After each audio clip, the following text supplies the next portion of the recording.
Hi, I'm Tori, and today I will be talking to you about assessing cannabinoid and cannabinomimetic interactions with the CB1 receptors. So a little bit of background to get us started. THC and CBD, as we all know, are very well studied. However, there exists more than 60 minor cannabinoids in cannabis, and these are less focused on. So in my study, I looked at 20 different minor cannabinoids, 2 endocannabinoids, 4 synthetic cannabinomimetic compounds, and THC with varying side chain lengths from 0 to 10.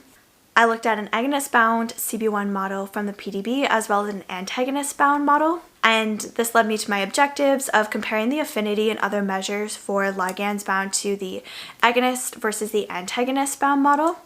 And then my secondary objective is to compare the effects of THC chain length on the affinity for both of the CB1 models. So an overview on methods: I cleaned up the receptor from the PDB in Pymol, and then I also created the ligands in a program called Spartan, and then I imported both of these into Autodoc Vina, which is in the PyRX suite, and that was how the docking was performed. I used a rigorous optimization process followed by a redoc and crossdock validation method, and then after all that was complete, I was able to run the full panel of ligands on each of the receptor models, and then I analyzed these results in Pymol as well as Excel.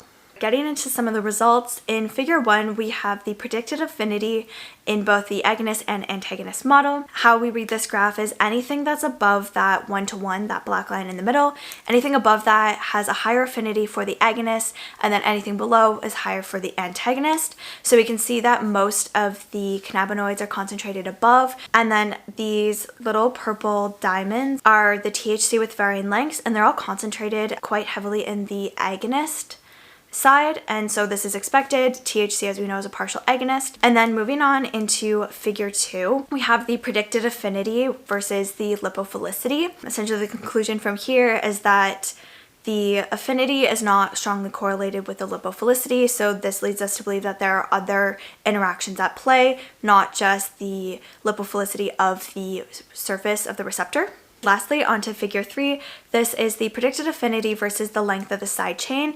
We see a stronger correlation in the CB1 agonist model, where the longer the chain, the higher the affinity. This could be due to the known agonist activity of THC. In conclusion, most cannabinoids are more likely to show agonist activity since they were higher binding for the agonist model. Lipophilicity is not the primary mode of binding, and then the longer the THC side chain, the higher the affinity, specifically in the agonist model.